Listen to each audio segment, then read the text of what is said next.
एक गांव में रतन नाम का एक बहुत ही गरीब लकड़हारा रहा करता था।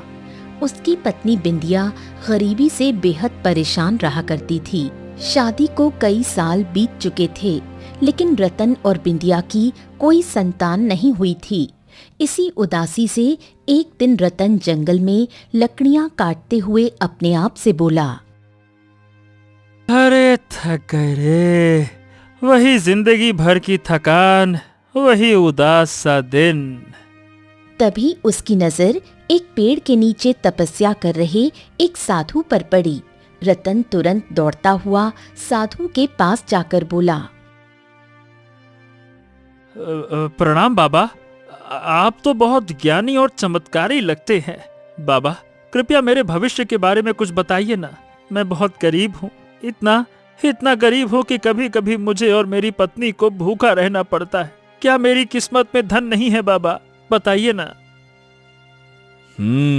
तुम्हारी किस्मत में धन बहुत है, लेकिन वो तुम्हें प्रयास से मिलेगा। प्रयास? कैसा प्रयास बाबा? यहाँ से कुछ दूर घने जंगल में खंडहर के पार एक पेड़ है। वो पेड़ चांदी के रंग जैसा चमकता है। उस पेड़ के नीचे खुदाई करना, वहां तुम्हें एक मटका मिलेगा। जो कुछ भी उसमें निकले उसे अपना भाग्य मानकर स्वीकार कर लेना। याद रखना, मटका जंगल में मत खोलना, घर ले जाकर ही खोलना। इतना कहकर साधु वहां से चला गया। रतन उसी क्षण कुल्हाड़ी लेकर उस पेड़ की तलाश में निकल पड़ा।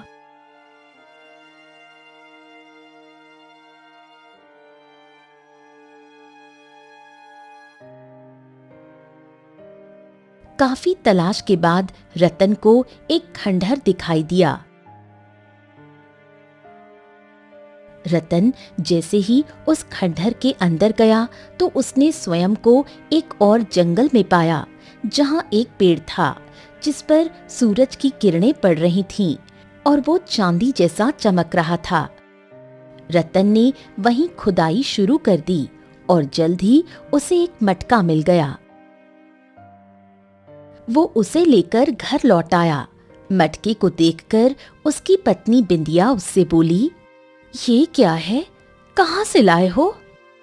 रतन अपनी पत्नी को सारी घटना बताते हुए बोला, ऐसा हुआ और साधु बाबा ने कहा था कि इसको घर ले जाकर ही खोलना बिंदिया।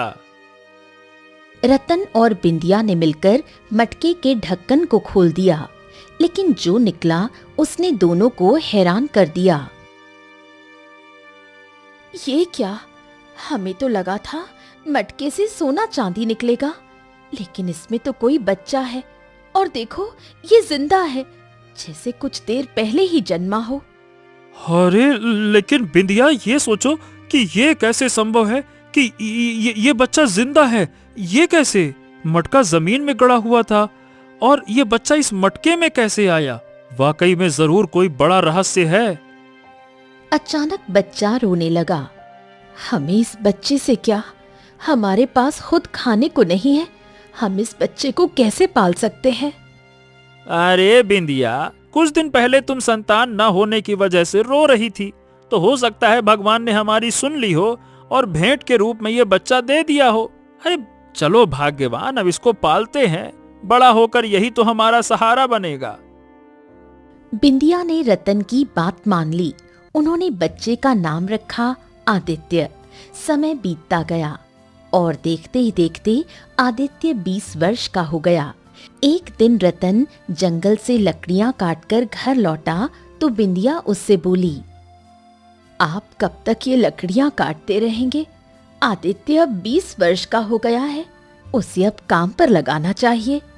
हाँ, तुम ठीक कहती हो, आज मैं उससे बात करूंगा। वैसे आदित्य कहाँ है? आपको तो पता है, आपका बेटा दिन भर जंगल में न जाने क्या करता रहता है, शाम तक लौटता है। इस उम्र में जहाँ लड़कों के बहुत दोस्त होते हैं, उसका कोई दोस्त नहीं। रतन ये सुनकर गहरी सोच में डूब गया।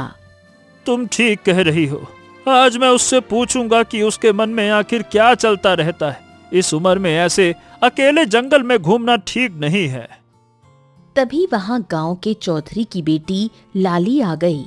चाचा जी, आदित्य घर पर है क्या? तू तो जानती है बेटिया कि आदित्य दिन भर जंगल में रहता है। गांव में तुझसे बेहतर कोई नहीं जानता कि वो जंगल में कहाँ होता है। जा, तू ही खोज ला उसे। लाली सुनकर मुस्कुराई और तुरंत जंगल की ओर चल पड़ी, सीधा उसी दिशा में जहां आदित्य अक्सर जाया करता था। इधर जंगल के एक तालाब के किनारे घने पेड़ों की झाड़ियों में आदित्य बहुत ही गौर से कुछ देख रहा था। तभी वहां लाली आ पहुंची। आखिर तुम यहाँ करते क्या हो? जब भी देखती हूँ इन्हीं झाड़ियों को घूरते रहते हो। लाली, तुम जिन्हें झाड़ियां समझ रही हो ना, वो झाड़ियां नहीं है लाली, ये छोटी छोटी छोटी छोटी जड़ी बूटियां हैं। जड़ी बूटियां? हाँ, और नहीं तो क्या। अच्छा लाली, तुम्हें एक रहस्य बताऊं? कौन सा रहस्य? ये जड़ी बूटियां मुझसे बात करती हैं। लाली ये सुनकर हंस पड़ी। तुम और तुम्हारी बातें, आदित्य तुम ही जानो। ओहो, पूरे गांव में सिर्फ तुम ही तो मेरी एक सच्ची दोस्त हो। सिर्फ तुम्हें ही पता होता है कि मैं जंगल में कहां होता हूं, वरना कोई मुझसे दोस्ती नहीं करता। आदित्य, तुम ही किसी से दोस्ती नहीं करना चाहते। बचपन से देख रही हूँ, हमेशा इसी जंगल के इसी हिस्से में आकर घंटों बैठे रहते हो। ऐसा क्यों? आदित्य कुछ कहने ही वाला था कि तभी पूरे जंगल में शेर की भयंकर दहाड़ गूंज उठी। ए लाली, हमको यहाँ से अब चलना चाहिए। यहाँ आसपास पक्का कोई शेर है। अरे मैं अकेले होता तो कोई बात नहीं थी, लेकिन मैं तुम्हें किसी भी खतरे में नहीं डाल सकता। चलो चलो चलो, अरे जल्दी करो, चलो चलो चलो चलो।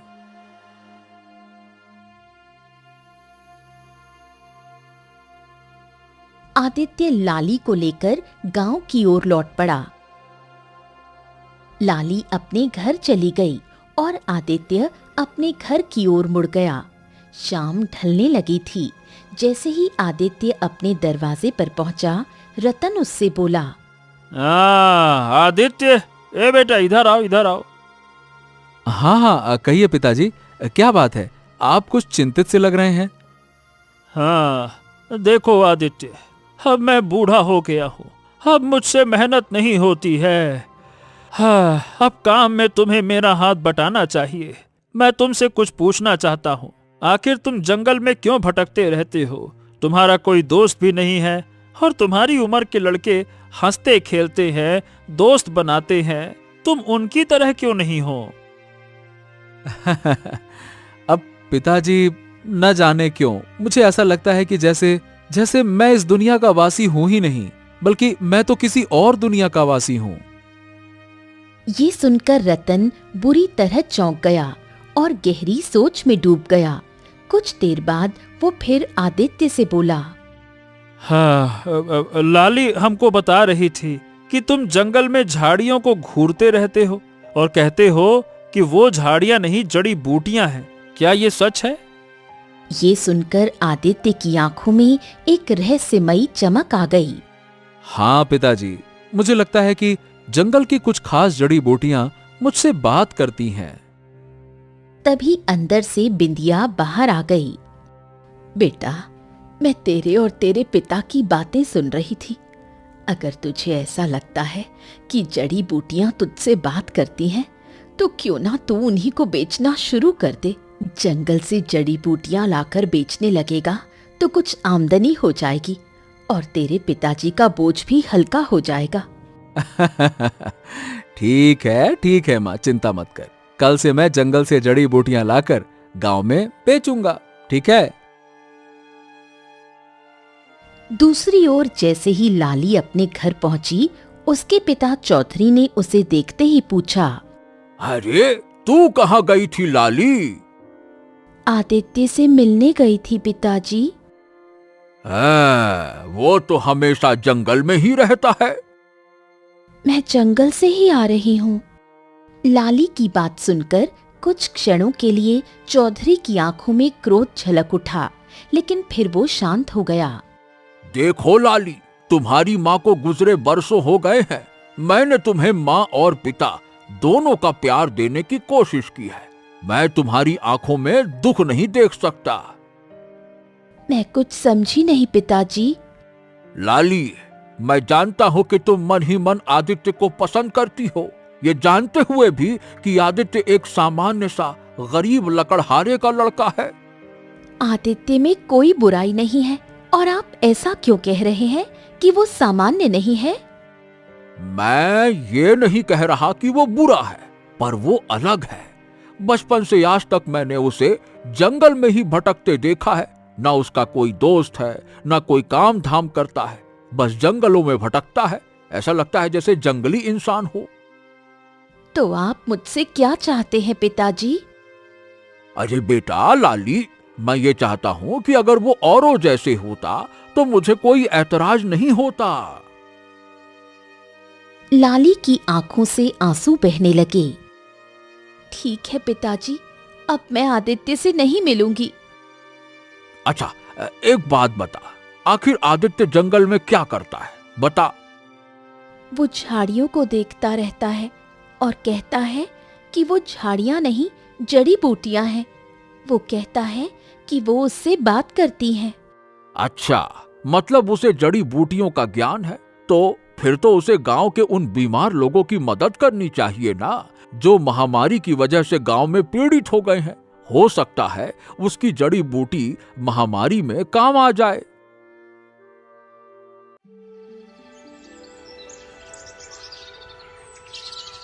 अगले दिन जैसे ही आदित्य नींद से जागा, दरवाजे पर चौधरी खड़ा था। चौधरी साहब, अरे अक्सर आपकी बिटिया यहाँ पे आती रहती है, आज आप आए हैं। सब ठीक तो है ना चौधरी साहब? हाँ रतन, बात यह है कि लाली बता रही थी कि तुम्हारा बेटा जंगल में जड़ी बूटियों की खोज करता है। क्या ये सच है? हाँ, ये वैसे तो सच है, लेकिन आप ऐसा क्यों पूछ रहे हैं? रतन, देखो, तुम और तुम्हारी पत्नी वर्षों पहले गांव में आकर बसे थे, लेकिन तुम लोगों ने गांव वालों से कोई भी मतलब नहीं रखा। इसीलिए तुम जानते ही नहीं कि आखिर गांव में चल क्या रहा है। अच्छा, और क्या चल रहा है गांव में? देखो, गांव में एक भयंकर महामारी फैल चुकी है और अब तक 5 लोग इसकी चपेट में आ चुके हैं और 3 तो स्वर्ग सिधार चुके हैं। हे भगवान, इतना कुछ हो गया और आप हमें अब बता रहे हैं? वही तो, और अब तक कोई भी वैद्य महामारी की दवा नहीं बना सका। अगर आदित्य को सच में जड़ी बूटियों का ज्ञान है तो शायद वो महामारी को रोक सकता है। अब अगर ऐसी बात है तो ठीक है, मैं आज ही जंगल से एक विशेष जड़ी बूटी लाऊंगा जिससे महामारी रोकी जा सकती है।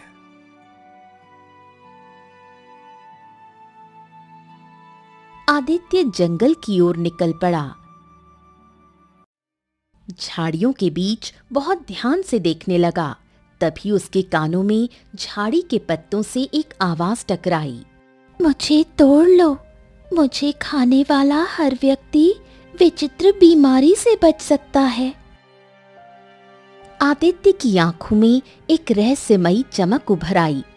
उसने तुरंत उस झाड़ी की पत्तियां तोड़ लीं और तेजी से गांव की ओर लौट चला। इत्तेफाक से चौधरी उसके घर के दरवाजे पर बैठा था। आदित्य की आंखों में चमक देखकर चौधरी बोला, हाँ, लगता है तुमने वाकई में जड़ी बूटी तलाश कर ली है। हाँ चौधरी जी, जो महामारी की चपेट में है उसे ये पत्तियां खिला दीजिए। मुझे पूरा विश्वास है कि वो स्वस्थ हो जाएगा। चौधरी जड़ी बूटियों को लेकर तुरंत गांव की ओर चला गया। दिन बीतते गए। कुछ दिन बाद चौधरी आदित्य के घर पर आ पहुंचा। आदित्य, अरे भाई रतन। रतन, गांव में जो महामारी फैली थी अब वो खत्म होने की कगार पर है, और ये सब केवल तुम्हारे बेटे आदित्य की वजह से हुआ है।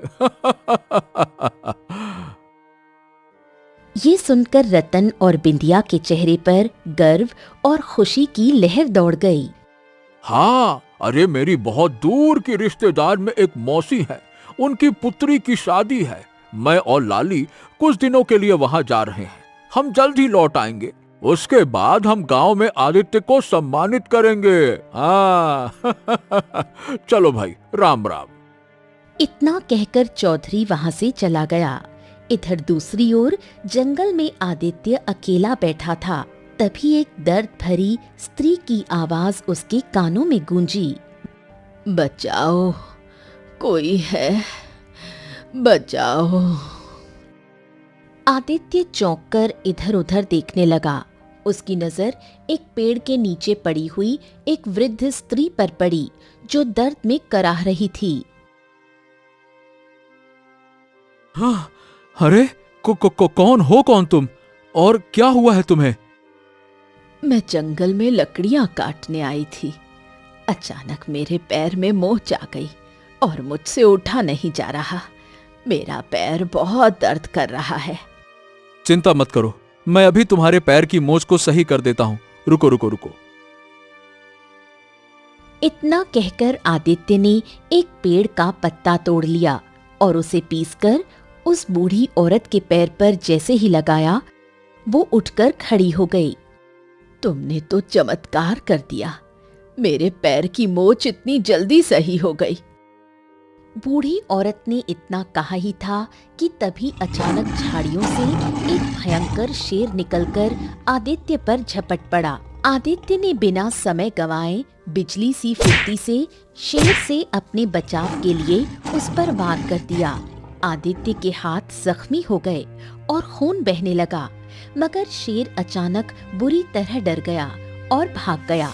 मगर अगले ही पल रंग बिरंगी किरणों से आदित्य के हाथ का जख्म सही हो गया। ये कैसे हो सकता है? मेरा जख्म खुद ब खुद कैसे भर गया? बूढ़ी औरत ये देखकर बुरी तरह से डरती हुई बोली, ये कैसे हो सकता है? जख्म अपने आप कैसे ठीक हो गया? कौन हो तुम? मैं खुद बहुत ज्यादा हैरान हूं कि मेरा जख्म अपने आप कैसे सही हो गया। तुम कोई इंसान नहीं हो सकते। इंसान के जख्म अचानक से सही नहीं हुआ करते। तुम जरूर कोई मायावी इंसान हो। नहीं, मैं तो एक साधारण लकड़हारे का पुत्र हूं और एक आम इंसान हूं। नहीं, मैं नहीं मान सकती। अगर तुम्हारे पिता वास्तव में एक लकड़हारे हैं, तो तुम उनके पुत्र नहीं हो सकते।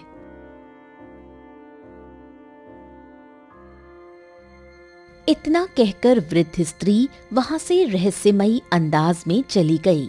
आदित्य वहीं खड़ा रह गया। उस दिन आदित्य को पहली बार ये एहसास हुआ कि वो कोई साधारण युवक नहीं है। कोई रहस्य था जो उसके खून में बहता था। कुछ देर बाद जब आदित्य घर लौटा तो उसने देखा उसकी माँ बिंदिया जोर जोर से खांस रही थी और रतन चारपाई पर पड़ा कांप रहा था। आदित्य अपनी माँ की ओर देखते हुए बोला, ए माँ, क्या हुआ माँ? बेटा, बहुत तेज खांसी हो रही है। मगर आदित्य के मन में कई सवाल थे। वो सीधे अपने पिता रतन के पास जाकर बोला, पिताजी, बताइए ना, मैं कौन हूँ? रतन ये सुनकर चौंक गया। उसका चेहरा सफेद पड़ गया। अब ये क्या कह रहे हो बेटा? तुम हमारे बेटे हो। नहीं पिताजी, मैं वो सच्चाई पूछ रहा हूं जो शायद आप जानते हैं और मुझे बता नहीं रहे। बताइए ना, मैं कौन हूं? रतन चारपाई से धीरे धीरे उठकर बैठ गया। तुम ऐसा क्यों पूछ रहे हो बेटा? आदित्य ने जंगल की पूरी घटना विस्तार से बताई। वो वृद्ध स्त्री, शेर, जख्म और हाथ का चमत्कार। अगर मैं वास्तव में आपका पुत्र हूं तो फिर आप अपना हाथ काटिए। अगर आपका जख्म खुद ब खुद भर जाएगा तो मैं विश्वास कर लूंगा कि मैं आपका बेटा हूं। चलिए काटिए। रतन के पास अब सच्चाई छिपाने का कोई रास्ता नहीं बचा था। वो बिंदिया की ओर देखने लगा। रतन एक पुराने कमरे में गया और बहुत पुराने बक्से में से वही मटका निकाल कर ले आया जिसे उसने वर्षों से छिपा कर रखा था, और सारी घटना अपने बेटे आदित्य को बताते हुए बोला। बेटा, ये मटका जंगल के उस हिस्से से मिला था जहाँ चांदी की चमक वाला पेड़ था। हमने सोचा था कि इस मटके में धन होगा, मगर जब खोला तो उसमें से तू निकला बेटा, तू। ये सुनकर आदित्य चौंक गया। बस तब से हमने तुझे अपने बेटे की तरह पाला। हमने कभी तुझे अपने से अलग नहीं समझा। अगले ही पल रतन को भी जबरदस्त खांसी उठने लगी। वो गिर पड़ा। आदित्य अपने सारे सवाल भूल गया और बोला, अरे पिताजी, अचानक से ये क्या हो गया आपको पिताजी?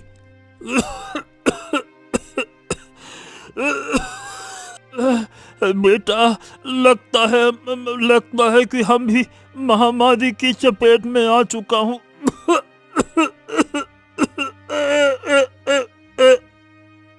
इतना कहकर रतन ने दम तोड़ दिया। तभी आदित्य की माँ बिंदिया भी तेजी से खांसने लगी और कुछ ही देर में बिंदिया की भी सांसें थम गईं। पिताजी!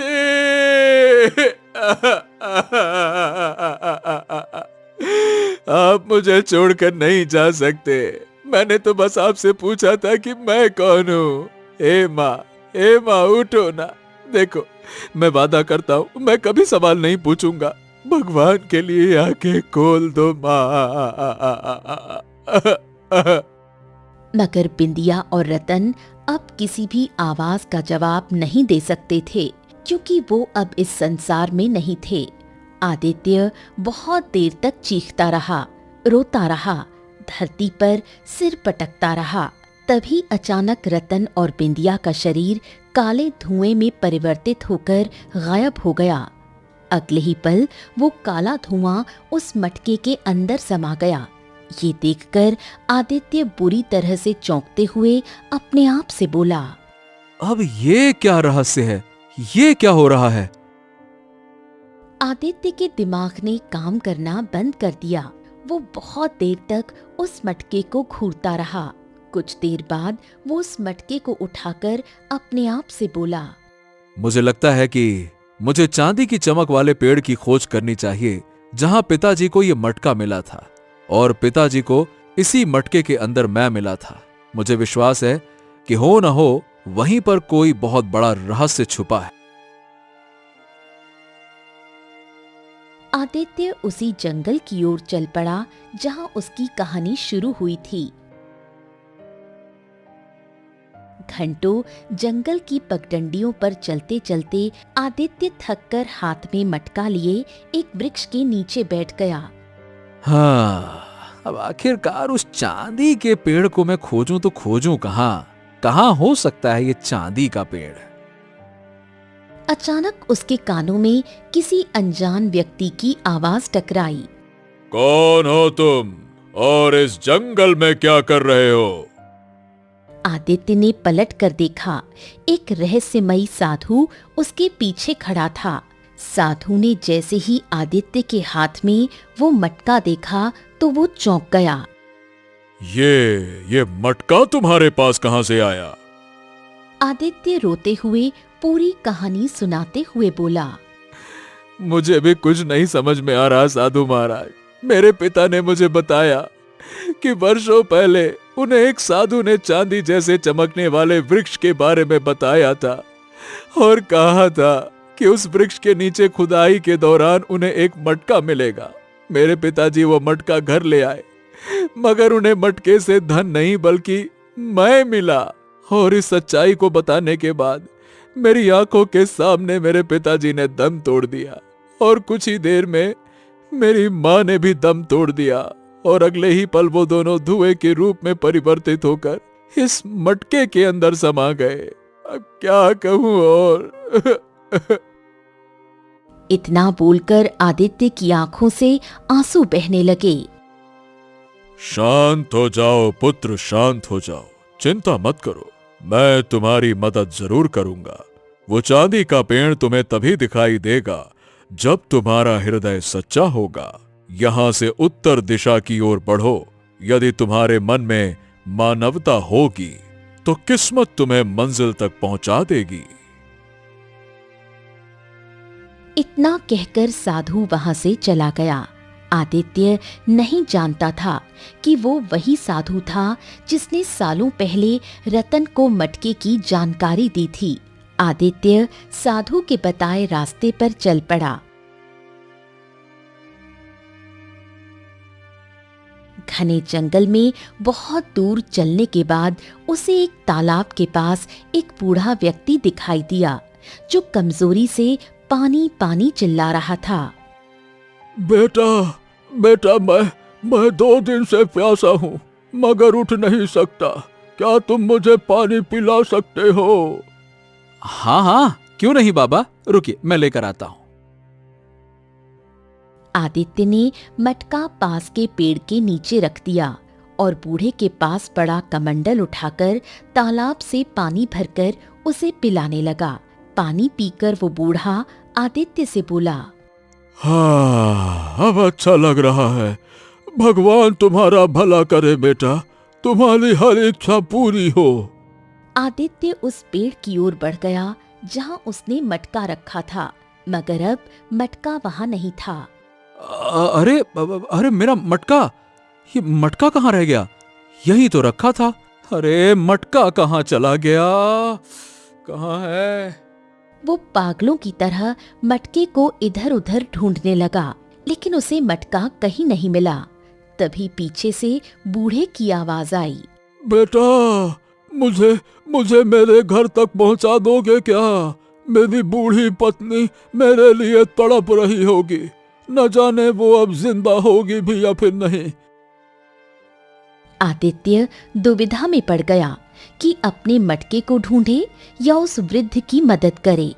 तभी बूढ़े की आंखों से आंसू बहने लगे। बेटा, बस इतनी सी मदद और कर दो बेटा, मुझे मेरे घर तक पहुंचा दो बेटा। मैं तुम्हारा एहसान कभी नहीं भूलूंगा। पहुंचा दो बेटा, पहुंचा दो। आदित्य को उस बूढ़े पर बहुत तरस आ गया। हाँ हाँ हाँ, ठीक है बाबा, ठीक है, बताइए आपका घर कहाँ है, बताइए।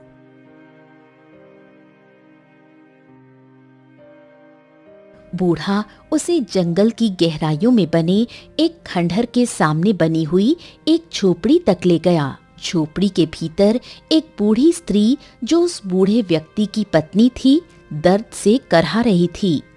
कहाँ थे तुम? मुझे लगा था तुम्हें देखे बिना मेरी आंखें बंद हो जाएंगी। अरे ऐसा मत कहो, तुम्हें अभी बहुत जीना है। ये भी कोई जीना है? बरसों पहले उन अत्याचारियों ने हमारा बेटा हमारी आंखों के सामने हमसे छीन लिया। अगर मुझे पता होता कि वो जो वस्तु लाया था वही उसकी मौत बन जाएगी तो मैं उस वस्तु को खुद तोड़ देती। बूढ़ा फूट फूट कर रोने लगा। तभी बूढ़ी स्त्री की नजर आदित्य पर पड़ी। ये कौन है? इसकी शक्ल तो उसी से मिल रही है जिसने बरसों पहले हमारे बेटे को मारा था। नहीं, ये वो नहीं है। इस बेचारे ने तो हमारी मदद की है। जब मैंने इसे जंगल में पहली बार देखा था तो मैं भी चौंक गया था, लेकिन फिर मन में ख्याल आया कि हमारे बेटे को बरसों पहले जिसने मारा था वो अब बूढ़ा हो चुका होगा। ये बेचारा कोई और है। इतना कहकर बूढ़ा फिर से खांसने लगा।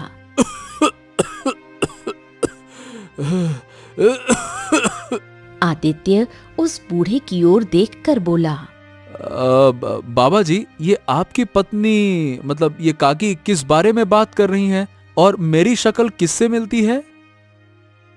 बूढ़ा व्यक्ति आदित्य की ओर बहुत ही गौर से देखते हुए बोला।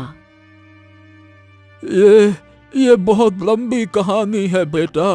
बरसों पहले हमारे पुत्र अशोक को जिस राजकुमार ने हमारी आंखों के सामने बड़ी बेदर्दी से मार दिया था, उसकी शक्ल तुमसे बहुत मिलती है, मगर मैं जानता हूँ कि तुम वो नहीं हो सकते, क्योंकि हमारे पुत्र को मरे हुए बरसों हो चुके हैं।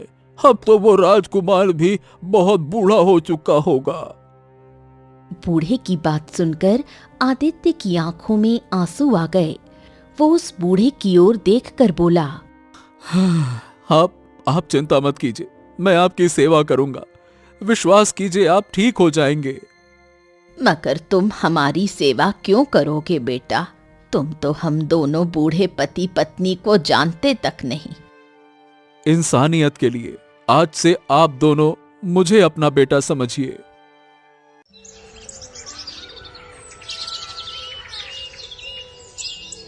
उसी दिन से आदित्य एक बेटे की तरह उस बूढ़े व्यक्ति और उसकी पत्नी की सेवा में लग गया। उसकी मेहनत रंग लाई और कुछ ही दिनों में वो दोनों स्वस्थ हो गए। बूढ़ा व्यक्ति अब चलने फिरने लगा। एक दिन आदित्य झोपड़ी के सामने उस खंडहर को देख रहा था। तभी बूढ़ा व्यक्ति वहां पहुंचा। बाबा, ये खंडहर बड़ा ही प्राचीन नजर आता है। हाँ, सब कुछ इसी खंडहर की वजह से हुआ था बेटा। इसी खंडहर ने ही हमसे हमारा बेटा छीन लिया था। क्या मतलब है आपका? बेटा, वर्षों पहले हमारा बेटा अशोक, एक दिन वो इस खंडहर के अंदर गया और उसने खुद को एक जंगल में पाया, जहां एक चांदी जैसा चमकता बड़ा पेड़ खड़ा था। उस पेड़ के नीचे एक मटका रखा था जो सोने चांदी से भरा हुआ था। वो मटका लेकर वो घर लौट आया। ये सुनकर आदित्य पूरी तरह से चौंक पड़ा। हो, और फिर क्या हुआ? हमने अशोक से कहा कि वो मटका वहीं छोड़ आए, मगर वो बोला कि मटका उसे किस्मत से मिला है और इससे हमारी गरीबी दूर हो सकती है।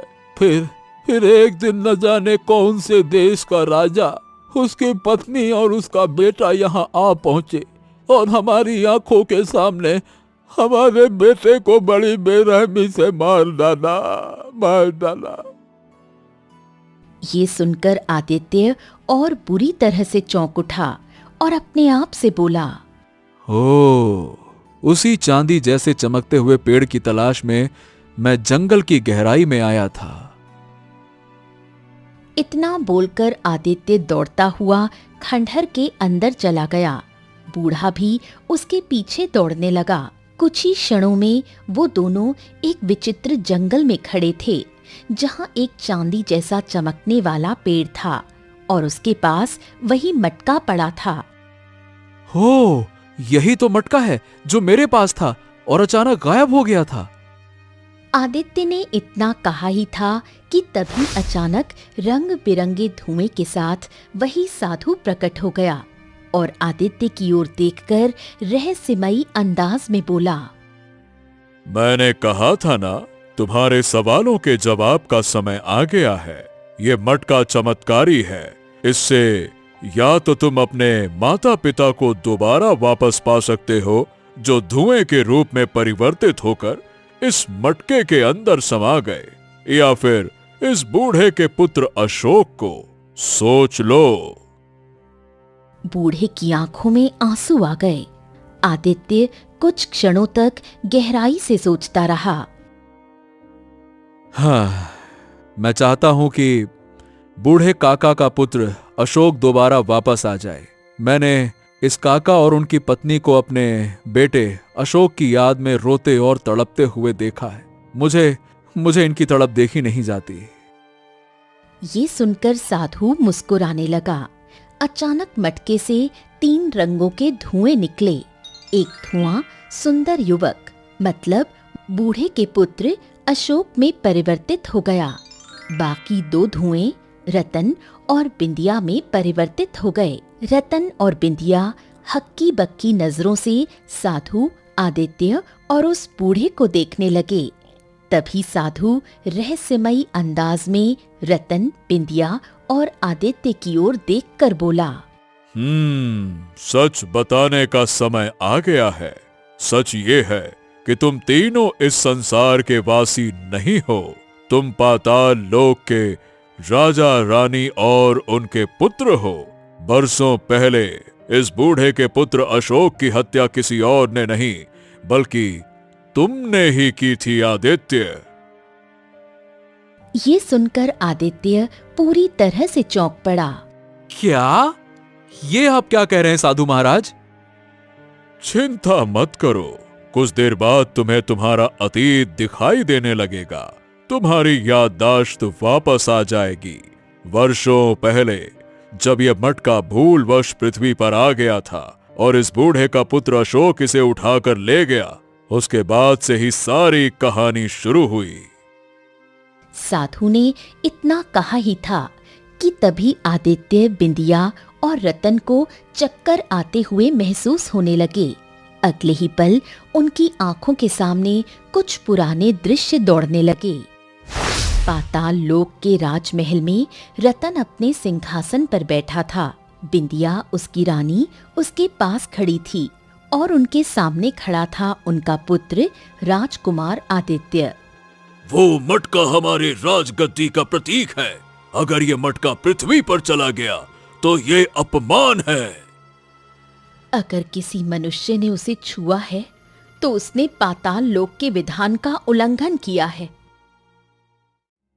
उधर पृथ्वी पर चांदी के पेड़ के पास एक गरीब युवक अशोक वही मटका लेकर अपने माता पिता को दिखा रहा था।